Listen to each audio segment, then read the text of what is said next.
राज्य आंदोलनकारियों का ये मानना था कि पहाड़ी जिलों को मैदानी जिलों से कम तरजीह दी जाती है, इसीलिए अलग राज्य की मांग की गई है और 9 नवंबर 2000 को उत्तराखंड बना और लगा अब पहाड़ी जिलों का भी विकास हो जाएगा।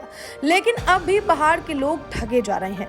उत्तराखंड बनने के बाद भी मैदानी जिलों को तरजीह दी जा रही है। केवल विकास के नाम पर पहाड़ों का सीना चीरा जा रहा है। न शिक्षा न स्वास्थ्य, केवल टेंडर भरे जाते हैं, निर्माण होता है और न टीचर न डॉक्टर।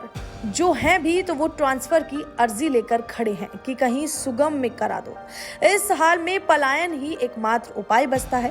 इसी प्रकार की एक व्यथा को लेकर आज नैनीताल जिले के ओखल कांडा ब्लॉक के भूमका गांव के ग्राम प्रधान मुकेश चंद्र बौद्ध जिलाधिकारी धीराज गब्रियाल से मिले। मुकेश ने बताया कि उनके द्वारा मुख्य शिक्षा अधिकारी नैनीताल से RTE के द्वारा प्राप्त जानकारी के अनुसार ओखल कांडा ब्लॉक में प्राथमिक विद्यालय कालागढ़ भूमका में 40 विद्यार्थियों के लिए एक शिक्षक है। प्राथमिक विद्यालय टकुरा 36 विद्यार्थियों के लिए एक शिक्षक है।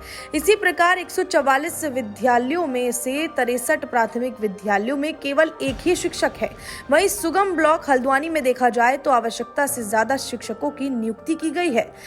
राजकीय उच्चतर प्राथमिक विद्यालय इंदिरा नगर में 23 विद्यार्थियों के लिए 3 शिक्षक हैं और राजकीय उच्चतर प्राथमिक विद्यालय पीपल पड़ाव में 20 विद्यार्थियों के लिए 4 शिक्षक हैं। बता दें कि जब इन सभी जगह की समस्याओं को लेकर DM धीराज सिंह गब्रियाल से बात की गई तो उन्होंने इस समस्या के संबंध में जल्द ही कार्रवाई करने का आश्वासन दिया है।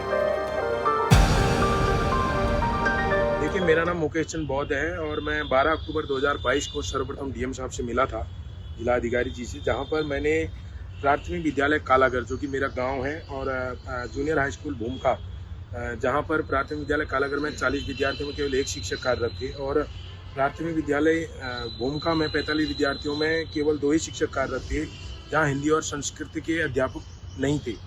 तो विगत इसी वर्ष जो है 35 शिक्षकों की ओखल कांडा ब्लॉक से स्थानांतरण हो गया था हल्द्वानी ब्लॉक के लिए। कांडा ब्लॉक के कई विद्यालय ऐसे हैं जहां पर केवल एक ही शिक्षक कार्यरत हैं। जैसे ओखल कांडा ब्लॉक में प्राथमिक विद्यालय 144 प्राथमिक विद्यालयों में 63 प्राथमिक विद्यालयों में केवल एक ही शिक्षक कार्यरत है, भले ही बच्चों की संख्या 40 हो, 50 हो या 60 हो। उदाहरण के लिए राजकीय प्राथमिक विद्यालय कालागढ़ में 40 विद्यार्थियों में केवल एक शिक्षक है। राजकीय प्राथमिक विद्यालय टकुरा में 36 विद्यार्थियों में केवल एक शिक्षक कार्यरत है। राजकीय प्राथमिक विद्यालय श्याली में 30 विद्यार्थियों में एक शिक्षक है। वहीं अगर हम हल्द्वानी की बात करते हैं तो हल्द्वानी में रैला खत्ता में 22 विद्यार्थियों में 3 शिक्षक कार्यरत हैं और राजकीय प्राथमिक विद्यालय रैला खत्ता में 11 विद्यार्थियों में भी 3 शिक्षक कार्यरत हैं।